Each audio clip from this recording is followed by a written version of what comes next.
இப்படியா இவங்களுக்குள்ள இருந்த பகை ஒரு 20 ஆண்டுகளில் 22 கொலைகள் நடந்திருக்கு. இது ஒரு 20 ஆண்டுகால ரத்த சரித்திரம். தேர்தல், அரசியல், முன்ன பின்ன எந்த கதையும் கிடையாது. தமிழ்நாடு போலீஸ் என்னதான் தப்பு செய்கிற போலீஸு தப்பு, ரைட் செய்கிற போலீஸு ரைட்டு. ஆனால் அப்போயே 9 ரவுண்டுகள் சுட்டிருக்காங்க ஓப்பன் ஃபயரிங், யார் மேலேயும் படாமல். இப்போ யார் மேலேனா மற்ற பப்ளிக் மேலே பட்டுறாமல்.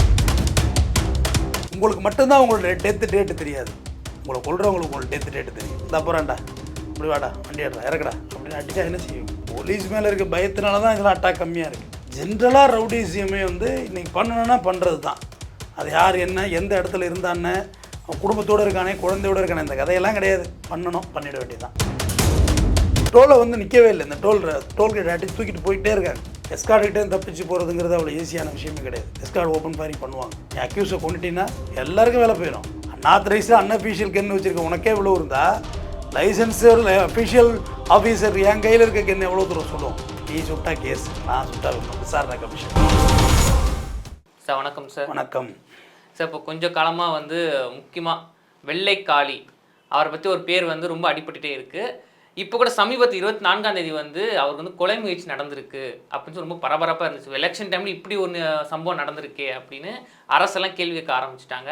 இப்போது அந்த சம்பவத்தை மையப்படுத்தி அழகு ராஜா என்கவுண்டர் பண்ணதாக போலீஸ் தரப்புன்னு சொல்கிறாங்க. என்ன நடந்திருக்கு சார்? யார் இந்த அழகு ராஜா? ஆக்சுவலாக பார்த்தா முதல்ல வெள்ளைக்காளியை முதல்ல யாருன்னு தெரிஞ்சுங்க. வெள்ளைக்கால் ராஜபாண்டி, வி.கே. குருசாமி 2 பேரும் யாருன்னு பார்த்தீங்கன்னா ராமநாதபுரத்துலேருந்து மதுரைக்கு பிழைக்க வந்தவர்கள். அதாவது அப்போ மைக்ரேஷன்ஸ் இருந்தது. ராமநாதபுரம் வறட்சி இங்கே வந்தாங்க. வி.கே. குருசாமி திமுகவில் பிரதிநிதி ஆகிக்கிட்டு அவர் சேர்மன் அப்படி இப்படி ஒரு மாதிரி ஃபினான்ஷியல் செட்டப்பு. அங்கிட்டு ராஜபாண்டி அவர் பார்த்திங்கன்னா ஏடிஎம்கேல அவர் ஒரு மாதிரி செட்டப் ஆகிட்டார். இப்படியா இவங்களுக்குள்ளே இருந்த பகை ஒரு 20 ஆண்டுகளில் 22 கொலைகள் நடந்திருக்கு. சமீபத்தில் ராஜபாண்டி உடம்பு சரியில்லாமல் இறந்து போயிட்டார். சமீபத்தில் ஒரு மர்டர் யாருன்னா வி.கே. குருசாமியின் அக்கா மகன் கிளாமர் காளி அப்படிங்கிறவர் கொலை பண்ணுறாரு. வெள்ளைக்காளியும் சந்திரபோஸ் அப்படின்ற 2 பேரும். சந்திரபோஸை என்கவுண்டரில் ஏற்கனவே போட்டாங்க. இது 2025 நடந்த மர்டர் தான். எங்கள் புதுக்கோட்டை பக்கம் வச்சு ஒரு ஆயுதாவில் ஒரு தைல மரத்தில் என்கவுண்டர் ஆகிட்டாப்புல. வெள்ளைக்காளியை அரெஸ்ட் பண்ணி ஒரு கேஸில் கான்விக்ட் ஆகி இங்கே புழலில் இருக்காங்க. யூஸ்வலாக மதுரை தான் அவங்களுக்கு ஜெயிலு. பட் அங்கே இருந்த லோக்கல் இஷ்யூஸ் மறுபடியும் இருக்குன்னு சொல்லிட்டு ராஜபாண்டி ராஜபாண்டி தரப்பில் இங்கே வச்சுருக்காங்க. இங்கே சென்னை சமீபத்தில் கூட ஜட்ஜை வெட்டுவேன், நல்லா வெள்ளைக்காளி கேஸ்காரன் ஜட்ஜை வெட்டுவேன் நான் சூசைட் பண்ணிட்டார் அவர் கூட கடலூர் மத்திய சிறைச்சாலையில். இது ஒரு 20 ஆண்டுகால ரத்த சரித்திரம். இது ஒரு நாள்லாம் முடிவாகிறதில்ல. இதுக்கு தேர்தல், அரசியல், முன்ன பின்ன எந்த கதையும் கிடையாது. ஏற்கனவே வி.கே. குருசாமி இதில் வச்சு வெட்டினாங்க. இது பெங்களூர்லேருந்து வரக்குள்ள. இப்போ தான் உடல்நலம் தேறி வந்திருக்கிறார். மர்டர் ஆகிட்டார் தான் போட்டாங்க. பட் ஆனால் மிஸ் ஆகி அதில் வந்தார். அது பண்ணது ராஜபாண்டி குரூப்ஸ் தான் அப்படின்னு சொல்கிறாங்க. ஆமாம், அதுதான் அந்த ராஜபாண்டி குரூப்புடைய ஒரு வாரிசாக தாங்க வெள்ளைக்காளி. அந்த அந்த அந்த வம்சாவளியில் அவங்களுடைய ஜெனரேஷனாக கத்தி நிற்கவே இல்லை. ஒருத்தர் லாஸாக போயிட்டே இருந்தது. இப்போ வெள்ளைக்காளி இப்போ எஸ்கார்டு இங்கே புழல்லேருந்து எடுத்துகிட்டு போயிட்டு நம்ம புதுக்கோட்டையில் ஒரு வாய்தா இருந்திருக்கு, மதுரைக்கு கொண்டு மறுபடியும் சென்னைக்கு ரிட்டர்ன் கொண்டு வர்றாங்க. ரிட்டர்ன் கொண்டு வரக்குள்ளே தான் பெரம்பலூர்கிட்ட உள்ள ஓட்டையில் திருமாந்துரை டோலுக்கு முன்னாடி பக்கத்தில் ஹோட்டலில் சாப்பிடக்குள்ள தான் பாம்பு அடித்தது. பாம்பு அடிச்சுட்டு வெட்டுறதுக்கு ட்ரை பண்ணுறாங்க. பாம்பு அடித்ததுலேயும் போலீஸ்காரங்க பாதிக்கப்பட்டிருக்காங்க. நம்ம அதில் மறுக்கவே இல்லை. நம்ம தமிழ்நாடு போலீஸை என்ன தான் தப்பு செய்கிற போலீஸு தப்பு, ரைட் செய்கிற போலீஸு ரைட்டு.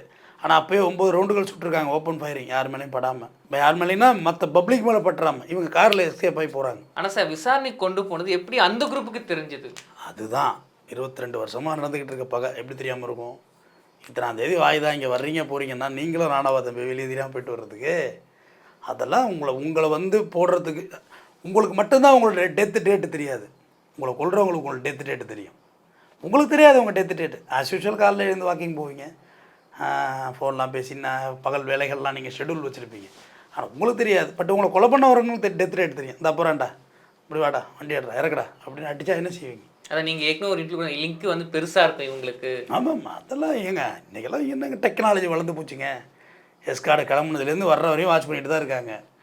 உண்மையிலே தான் போலீஸ் மேலே, அதாவது போலீஸ் மேலே இருக்க பயத்தினால தான் இதெல்லாம் அட்டாக் கம்மியாக இருக்குது. மற்றபடிலாம் பண்ணுறதுனா பண்ணிவிடுவாங்க அந்த டீம். அதாவது இவங்கன்னு சொல்லலைங்க, ஜென்ரலாக ரவுடிசியமே இன்றைக்கி பண்ணணுன்னா பண்ணுறது தான். அது யார் என்ன எந்த இடத்துல இருந்தான்னு, அவன் குடும்பத்தோடு இருக்கானே குழந்தையோடு இருக்கானே, இந்த கதையெல்லாம் கிடையாது. பண்ணணும், பண்ணிட வேண்டியதுதான். அப்படி தான் அடித்தாங்க. ஆக்சுவலாக எஸ்கார்டு போலீஸ் போகிற வண்டி அடித்து அட்டாக் பண்ண ட்ரை பண்ணியிருக்காங்க. ஏற்கனவே ஒரு கேஸ் நான் பேசியிருக்கேன். மதுரை வாயில் பைபாஸ் கிட்ட ட்ரை பண்ணாங்க. யாரை? நாகேந்திரனை. ஆம்ஸ்ட்ராங் கொலை வழக்கில் ஒரு A1 இறந்து போயிட்டார் ஐயா. நாகேந்திரனை வந்து ட்ரை பண்ணாங்க ஹாஸ்பிட்டல் போயிட்டு வரக்குள்ள. பட் ஆனால் அட்டாக் பண்ணதில்லை யாரும். ஏன்னா போலீஸ்கிட்ட ரிவால்வர் இருக்கும். ஏற்கனவே சைதாப்பேட்டையில் ஒரு இந்த மதுரை கேஸில் யார் மயிலை சிவகுமார் கேஸில் உள்ள அக்யூஸ் ஒருத்தரை ட்ரை பண்ணாங்க. மயிலை சிவகுமார் மர்டர் பண்ணாங்கல்ல, அந்த டீமில் உள்ள ஒருத்தர் ட்ரை பண்ணாங்க. போலீஸ் ஆனால் கன் எடுத்துட்டாங்க. அதில் தான் இப்போ கன்ஃபியூஸும் பண்ணிட்டாங்க. மயிலை சிவகுமார் கேஸில் ஒரு அழகராஜான்னு ஒரு கேரக்டர் இருக்கார்.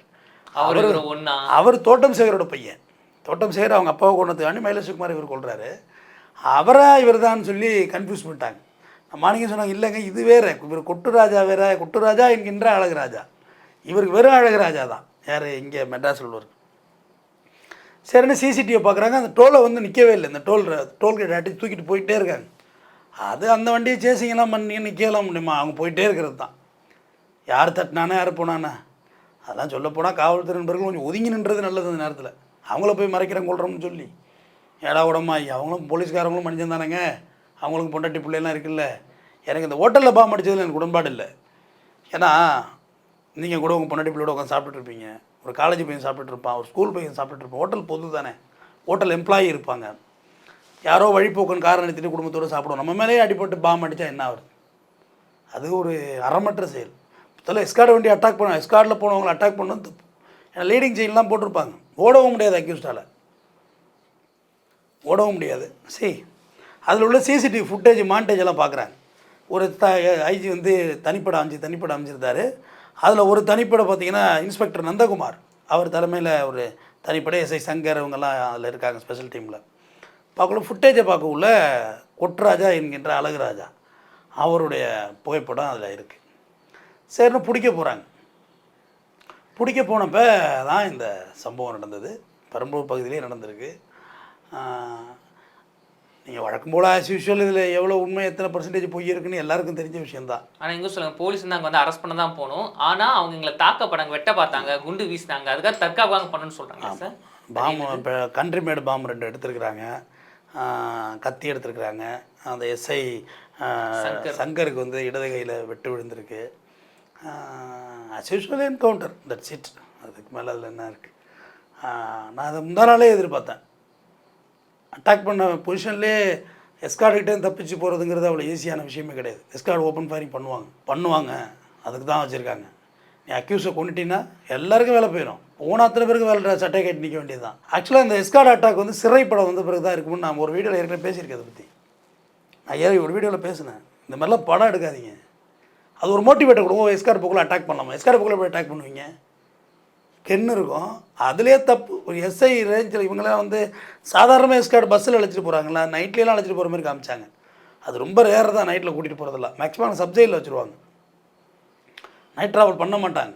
அக்யூஸ் எஸ்கேப் ஆகி போனாக்க நீங்கள் 2 போலீஸ் தான் இருக்கீங்க, 10 பேர் இந்த அக்யூஸ் எஸ்கேப் பண்ண என்ன பண்ண முடியும்? அங்கே சப்ஜெக்ட் இருக்குல்ல, அதை வச்சுருந்து காலில் அழைச்சிட்டு போவாங்க. இப்படி தான் எஸ்கார்டோட நடைமுறை இருந்துச்சு. இவங்க எப்படியெல்லாம் மாற்றி செய்கிறாங்கலாம் தெரியல. நைட் ட்ராவல்லாம் பண்ண மாட்டாங்க மேக்ஸிமம். இல்லை, அது ரொம்ப வேறு வழி இல்லை, அழைச்சிட்டு போவாங்க. இந்த மாதிரி கொஞ்சம் ஹை செக்யூரிட்டி அக்யூஸ்லாம் பார்த்தீங்கன்னா பேன் தான். இவங்க எப்படி பாதுகாப்பு கொடுப்பாங்க? இப்போ ஒரு எஸ்கார்ட் வந்து ஒரு ரவுடியை வந்து கூட்டிகிட்டு கம்பல்சரி எஸ்ஐ ஒருத்தர் இருப்பார். எஸ்ஐ, ஓகேங்க சார். ஆமாம், துப்பாக்கி அவர்கிட்ட ரைஃபிள் இருக்கும். அப்புறம் கட்ட துப்பாக்கி பெருசு இருக்கும். அது ஆஸ் யூஷுவல் உள்ளது. அதுவும் பயங்கரமானது துப்பாக்கிங்க. அதுவும் அட்டிச்சாலாம் போதும். டபுள் பேரல் ஈவனாக இருக்கும் அதுவும் ஃபயரிங்கு. இவங்க பிஸ்டல் வச்சுருப்பாங்க. 9 ரவுண்டு சுட்டுருக்காங்களே துப்பாக்கியால். இல்லை, எதுக்கு சொல்ல வரேன்னா எதுவுமே இங்கே விளையாட்டு விஷயம் கிடையாது. அந்த 9 ரவுண்ட்லேயே ஒன்று சிக்கியிருந்தாலே யாருமே வெளியே இருக்க மாட்டாங்க. அதில் அவங்க ஃபயரிங் பண்ணாங்கல்ல, அப்பயே நடக்க வேண்டிய விஷயம் இது. நடந்திருக்கணும்னு தான் பார்த்தேன்னா. பட் இவங்க வண்டியெல்லாம் வேகமாக கிளம்பிட்டாங்க ஃபயரிங் பண்ண ஆரம்பிச்சோன்னே. ஆக்சுவலாக அந்த 3 போலீஸ்காரங்களும் மருத்துவமனையில் அனுமதிக்க விட்டுருக்காங்க. வெள்ளைக்காளி அங்கேருந்து உடனடியாக ஹாஸ்பிட்டல் வச்சு புழல் கொண்டாந்து சேஃப்டி பண்ணிட்டாங்க. இப்போ இந்த இவர் மேலே பார்த்தீங்கன்னா கொட்டுராஜா என்கின்ற அழகராஜா மீதே ஒரு 2-3 கொலை வழக்குகள் மற்றும் ஏனைய பிற வழக்குகள்லாம் இருக்குது. அவர் மேலே இருக்குது. அதனால தான் போலீஸை கண்டோன்னா அவரும் வந்து ஆக்சுவலாக அரெஸ்ட் பண்ண போக்குள்ள கோஆப்ரேட் பண்ணல, ஓடா தப்பிக்கவும் ட்ரை பண்ணியிருக்காங்க. அப்புறம் தான் போலீஸ் ஃபயர் பண்ணியிருக்காங்க. இது போலீஸ் சொன்ன ஸ்டேட்மெண்ட்டு. ஆனால் சார், இப்போ இந்த என்கவுண்டருக்கு அப்புறம் வந்து மக்கள் ஒரு சில கேள்வி முன்வைக்கிறேன். என்னன்னு பார்த்தீங்கன்னா, வெள்ளைக்காளி அவர் மேலே வந்து ஒரு அக்யூஸ் தான். ஆனால் போலீஸார் இருக்கும் போது இப்படிப்பட்ட ஒரு அசம்பாவிதம் நடந்திருக்கு. இப்போ அதுக்கு பதில் சொல்ற விதமாக தான் இவரை வந்து வேணுண்டே வந்து என்கவுண்டர் பண்ணியிருக்காங்க அப்படின்னு ஒரு தரப்பு சொல்றாங்க சார். இந்த ஒரு வாதத்தை நீங்க எப்படி பாக்குறீங்க? இல்லை, இந்த வாதம் வைக்க தான் செய்வாங்க. பட் என்கவுண்டர் நான் ஆதரிக்கிறது இல்லை, அதையும் சொல்லிடுறேன். ஏன்னா மதுரை உயர்நீதிமன்ற நீதியரசர் மாண்புமிகு பிருத்திவிராஜ் அவர்கள் சொன்னார், என்கவுண்டர்லாம் ஆதரிக்கிற மாதிரி ஆகிப்போச்சு. ஆனால் பட் அஃபென்ஸ் நீங்கள் செஞ்ச அஃபென்ஸ், நீங்கள் ஏதோ தனிப்பட்ட முறையில் பெயிலில் வந்தவரை வீட்டில் வந்தவரை வெட்டி கொண்டீங்கன்னா அது வேறு உங்கள் கதை, அது உங்கள் பஞ்சாயத்து, அது நீங்கள் எப்படியோ பண்ணிக்கங்க. நான் சட்ட வழியாக வாங்க, சட்ட வழியாக வாங்க, சட்ட வழியாக வாங்கன்னு நான் சொல்கிறேன். இல்லை முடியாது, எங்களுக்கு தெரிஞ்ச சட்டம் அதுதானே அவங்க எடுக்கிறாங்க. அப்புறம் காவல்துறை கமிஷனர் அருண் சொல்கிற மாதிரி, நீ என்ன பாஷையில் பேசுகிறேன், நானும் அதே பாஷையில் பேசுவேன் வா சொன்னார்ல, நீ என்ன பேசுகிறேன் நானும் பேசுகிறேன் வா. இந்த உன்னிட்ட அன்ஆத்தரைஸ்டு அன்அஃபீஷியல் கென்னு வச்சுருக்க உனக்கே இவ்வளோ இருந்தால், லைசன்ஸோட அஃபிஷியல் ஆஃபீஸர் என் கையில் இருக்க கென்னு எவ்வளோ தூரம் சுடும்?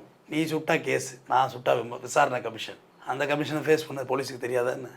இப்போ அந்த மாநிலம் தான் இப்போ இந்த சம்பவம் நடந்திருக்குங்களா? நான் இது ஆதரிக்க முடியாது. முதல் விஷயம் என்ன, நீங்கள் ரொம்ப நிர்பந்திக்கிறீங்க. நான் ஆதரிக்க முடியாது. ஆனாலும் நீ ஒரு சேஷனில் பூந்து அட்டாக் பண்ணுவ, எஸ்கார்ட் வண்டி அட்டாக் பண்ணுவோன்னா அப்புறம் நாட்டில் பயங்கிறதே இல்லாமல் போய்டு தானே. சார், அழகாக ஒரு விஷயம் சொன்னீங்க, நாட்டில் பயம் இல்லாமல் போயிருமே அப்படின்னு. விதைத்தவன் உறங்கினாலும் விதைகள் உறங்குவதில்லை. அதே மாதிரி தான் சார், பகை யாரோ ஒருத்தவங்க ஆரம்பிச்சிருப்பாங்க, ஆனால் அவங்க இல்லாமல் கூட போயிருக்கலாம். ஆனால் அந்த பகை இன்னும் நீடிச்சுட்டு தான் இருக்குங்க. இப்போ இந்த பகை மூலமாக தான் இன்னைக்கு வெள்ளக்காளி, இந்த அழகுராஜா, இது போன்ற பல பேர் வெளியே வந்துட்டு இருக்காங்க. எப்போ இந்த பகை முடியும்? அதாவது இது அருமையான கொஸ்டின். நான் இதுக்கு நிறைய விளக்கம் சொல்கிறேன். நான் எந்த ரவுடிசத்தையும் ப்ரமோட் பண்ணுறதோ யாரையும் டீக்ரேட் பண்ணுறதோ என் வேலை கிடையாது. அதுக்காண்டி நான் படைக்கப்படலைன்னு நினைக்கிறேன். இந்த உலகத்தில் சிறைச்சாலையற்ற காவல்துறையற்ற நாடாக இது மாறணும். அதுக்கு என்னால் முடிஞ்சது தான் நான் பேசுகிறேன். யாரோ ஒருத்தவங்க பெருந்தன்மையாக ஸ்டாப் பண்ணி தான் ஆகணும். எங்கள் வீட்டில் எங்கள் அப்பாவை கொண்டு இருக்க, எங்கள் அண்ணனை கொண்டு இருக்க, எல்லோரும் கொண்டுட்ட ரைட்டு அப்படிங்க உள்ள. சரி, நான் ஏன் உன்னை கொல்லணும்? நீ கொன்னதாகவே இருக்கட்டும், இழந்தது இழப்பு என் பக்கமே இருக்கட்டும், நான் பொறுத்து போகிறேன் அப்படின்னு சொல்கிறதுக்கு ஒரு பெரிய மனப்பான்மை வேணும். ஆனால் அது ரவுடிகள்கிட்ட எதிர்பார்க்க முடியுமா? நம்ம டீச் பண்ணணும். ரவுடினான்னு இப்போ பர்த்லேருந்து டிஎன்ஏலேருந்து ரவுடியாகவே குளோனிங் முறையிலே பிறக்கிறாங்க. அவங்களும் மனிதர்கள் தாங்க. அந்த ஈகோ ட்ரிகரைசம். நான் ஆக்சுவலாக தோட்டம் சேகர் அவங்க மகன் அழகுராஜா, அவங்க அண்ணன் எம்இ முடிச்சிருக்காரு. அவங்கள கொலை செய்ய அவங்க அம்மா வந்து டியூன் பண்ணதே நான் வந்து பெருசாக வரவேற்கலை. உங்கள் அப்பா தான் அப்படி ஆகிட்டார், நீ அது நல்லா படித்து போயிடு. பிரச்சனையை கடக்கணும் தம்பி. என் அம்மா எதிர்த்து நிற்கிறதுல முக்கியம் இல்லை, பிரச்சனையை கடந்து போகணும். கடந்து போகிறது ஒரு பெரிய மன வலிமை வேணும். உண்மையாக சொல்கிறேன், மன வலிமை வேணும். அவமானங்கள் பற்றி உங்கள் அப்பாவை கொண்டு இருக்காங்க, உனக்கு கோவம் வரல, உங்கள் அண்ணனை வெட்டியிருக்காங்க, உனக்கு கோவம் வரல, வருது, என்ன பண்ணுறது, வேணாம் அப்படின்றது ஒரு வலிமை வேணும். விட்டு கொடுத்தோம் கெட்டு போவதில்லை. சத்தியம் சத்தியம் சத்தியம், இது உண்மை. கண்ணெதிர அழிஞ்சு போன ரவுடி குடும்பங்களை நான் பார்த்துருக்கேன். கண்ணெதிர அழிஞ்சிருக்காங்க தம்பி. ஒரு 15 வருஷத்தில் ஒரு குடும்பம் காலியாக இருக்குது தம்பி. எனக்கு தெரிஞ்சு 15 வருஷத்துக்குள்ளே ரெட்டாலியூஷன், பழிக்கு பழி பழிக்கு பழி பழிக்கு பழி போட்டு அந்த குடும்பமே எனக்கு இல்லை தம்பி. எதுக்காக வேண்டி அந்த கொலை பண்ண ஆரம்பித்தாங்களோ அந்த கான்செப்ட் அவுட் ஆகிடுச்சு, குடும்பமும் அழிஞ்சு போச்சு. பழிக்கு பழிலாம் இருக்குது. உலகத்திலேயே உனக்கு கொடுக்குற மிகப்பெரிய தண்டனை என்ன தெரியுமா? நீ என்னை அடிச்சுட்டு கூட போயிடு, வெட்டிட்டு கூட போயிடு, உனக்கு நான் கொடுக்குற மிகப்பெரிய தண்டனை உன் வாழ்நாள் முழுக்க நீ வந்து நீ அவமானப்படணும், தண்டிக்கப்படணும். நான் உன்னை மன்னிக்கிறத தவிர வழியே இல்லை. உன்னை மன்னிச்சிட்டப்பா, அன்றைக்கி எதாவது அடிச்சுட்டேன்னு வயசில் மூத்தவனு கூட பார்க்கல, கை நீட்டிட்டேன், நான் மன்னிச்சிட்டப்பா, நல்லா இருப்பா, படி. என்கிட்ட நடந்துட்ட மாதிரி வேறு எவன்கிட்ட நடந்துக்காத. என்ன மாதிரி போக மாட்டான், எவனாவது ஒரு திருப்பி வெட்டி போடுவான். இது என்ன உன்னை என்னால் எதுவும் செய்ய முடியலைங்கிற பொருள் இல்லை. ஆனால் அதை சொல்லக்கூடாது, சேலஞ்ச் பண்ணுற மாதிரி ஆகிடும். என்னால் கையேறு நிலையில் நான் இல்லைப்பா, திருப்பி என்னால் பண்ண முடியும், தேவையில்லை. அதுக்கு ஒரு நிறைய லாஸ் உங்களுக்கு பாடத்தை கற்றுக் கொடுக்கும் தம்பி. நீ ஒரு இழப்பை வந்து இன்னொரு இழப்பால் சரி செய்ய முடியும்னு நீங்கள் நம்புறீங்க, அது ரொம்ப தப்பானது. ஒரு இழப்பு எப்படி தம்பி இன்னொரு இழப்பை சரி பண்ணி கொடுக்க முடியும்? ஏன்னா இங்கே கூட குருசாமி அவர்கள் ஓகே நம்ம சமாதானமாக போயிடலாம் அப்படின்னு ராஜாமணி வெள்ளைக்காலி கேட்டதுக்கு வெள்ளைக்காலி சொல்லுவாங்க, இல்லை அவங்க என்ன சொல்லுங்கன்னா அவங்க 2 கோடி பணம் கொடுத்துட்றாங்க வெள்ளைக்காலிக்கு. ஏன்னா அவங்க தரப்புல ஏதோ ரசமாக நடந்திருக்கு, ராமர்காலி அவங்க அக்கா பையன். ஆனால் அதுக்கு வெள்ளைக்காலி தரப்பு என்ன சொல்லியிருக்காங்க, வெள்ளைக்காலி என்ன சொல்லியிருக்காருன்னா நான் 2 கோடி கொடுத்துட்றேன், குருசாமி நான் கொண்டு வர்றேன் அப்படின்னு சொல்லியிருக்காரு. இல்லை, வெள்ளைக்காலிக்கும் குருசாமிக்கும் வயசு வித்தியாசம் அதிகம், அதை பார்க்க முடிய மாட்டேங்குது. இல்லை, அதை தான் நான் உங்களுக்கு சில விஷயம் திருப்பி சொல்லுவேன். சாதிக்காக கொலை நடக்குதுலாம் சொல்கிறாங்களா தென் மாவட்டங்களை, கிடையாது தம்பி. எல்லாம் பர்சனல் ஹீரோயிஸத்துக்காக கொலை பண்ணிக்கிட்டு ஜாதி பேரை பின்னாடி புட்டப் பண்ண அது எப்படி அது? நீ இப்போ ஹீரோ ஆகணும்னா படுறா, போய் கலெக்டர் ஆகிட, ஐபிஎஸ் ஆக, ஐஏஎஸ் ஆக, இந்த ஒரு சேனல் ஆரம்பி, இந்த மாதிரி ஏதாவது பண்ணு. அதை விடுத்துட்டு நீ கொலை பண்ணால் அவனுக்கு லேபிள் தான், நான் இல்லைன்னா சொல்லலை.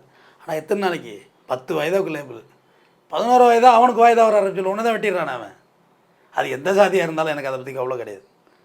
சாதி இவங்க ஒரு கொலை பண்ணுறாங்க, கொலை பண்ணிவிட்டு பின்னாடி இந்த நான் சமுதாயத்துக்காக தான் பண்ணேன்னு சொல்கிறாங்க. சமுதாயத்துக்காக கொலை பண்ணுறது எப்படி சரியாக இருக்க முடியும்? சமுதாயத்தை வெல்ஃபேர் பண்ணுறது தானே தம்பி அந்த சொசைட்டி வெல்ஃபேர்மேஷனுங்கிறது. என்ன ஆரம்பத்தில் இந்த ரவுடிசத்தை பற்றி பேசுகிறது எனக்கு ஒரு பிடிச்சது, பேசினேன். ஒரு கட்டத்துக்கு மேலே இது இல்லாமல் பண்ணுறது என்னவோ அதை நோக்கி நான் பயணிக்க ஆரம்பிக்கிறேன். அதுதானே தம்பி சொசைட்டி ரிஃபார்ம்ங்கிறது. இங்கே வன்முறையை கிளர்ச்சியை உண்டு பண்ணுறது என் வேலை இல்லை தம்பி. வன்முறை தீர்வே ஆகாது, வன்முறை எதற்கும் தீர்வாகாது. அது டெஃபினட்டாக நான் நம்புகிறேன். இங்கே ரொம்ப சாந்தமும், நீங்கள் வேணால் கேட்கலாம், உங்களுக்கு ஒரு இழப்பு இருந்தால் தெரியுமா சார் அப்படின்னு. தெரியும், இழப்பு எனக்கு இருக்குது தெரியும். அந்த இழப்புகளை தான் சொல்கிறேன். அதெல்லாம் தீர்வே இல்லை, தீர்வே இல்லை. நீ நல்லா வாழணும், பெருசாக வரணும்னா இழப்புகளை கடந்து தான் ஆகணும். அந்த இழப்பை சரி செய்ய மேலும் நான் இழப்பை தருவேன் அவனுக்குன்னு. கண்டிப்பாக உன் வாழ்க்கை சரியாக வராது தம்பி. நிலாவுக்கு போகிறதுக்கு ட்ரை பண்ணிட்டு இருக்காங்க தம்பி, ஹோட்டல் கட்டுறாங்க. உலகம் எங்கே போயிட்டுருக்கு? இன்னும் சாதி மத சாக்கடையை தூக்கி பிடிச்சி நம்ம எத்தனை நாள் சுற்றுறது சொல்லுங்கள்? நம்மளை தவறான வழிக்கு அனுப்புகிறாங்க தம்பி. நம்ம ரவுடிஸ் எல்லாம் வேலை கிடையாது. அது எப்படி செய்கிறது? அது ஒரு கொலை பண்ணால் சரியாக அனுப்புறது யாருங்க சார்? இல்லை, ஒருத்தவங்களும் மித்தை விதைக்கிறது தான். நம்மெல்லாம் யார், நம்மெல்லாம் யார், நம்ம நம்ம நம்ம நம்ம ஒன்றுமே இல்லை. நம்ம இந்த பூமியில் பிறந்த கொசு மாதிரி ஈ மாதிரி நம்மளும் உயிரினும், அவ்வளோதானே. இன்னைக்கு சேர்த்து நாளைக்கு மண்ணுக்குள்ளே போகுது சார், அவ்வளோதான். இப்படி இருக்க ஒரு அடி பாம்புக்கிட்ட இருக்க விஷம் கூட நம்மள்ட்ட இல்லை தம்பி. பாம்பு குத்துனா மண்டையே போட்டுருவோம். நம்ம கடிச்சா என்ன ஆகும்? செப்டிக் தான் வந்த இடம், சீ தான் வைக்கும், புழு தான் வைக்கும். ஆனால் அவ்வளோதான் நம்மளோட பலவீனமான மனிதர்கள். நம்ம இருக்கிற கொஞ்ச காலத்துக்குள்ளே ஈகோ இல்லாமல் மகிழ்ச்சியாக வாழணும். நல்லா படிங்க. இதெல்லாம் ஒரு எக்ஸாம்பிள் கிடையாது, தவறான உதாரணம் இது. நல்லா படிங்க, பொருளாதாரத்தை மேம்படுத்துங்க, குடும்பத்தை பார்த்துங்க, சுற்றத்தை பார்த்துங்க, உங்கள் வாழ்க்கையை பார்த்துங்க. நன்றி. நன்றி சார், தொடர்ந்து பேசுவோம்.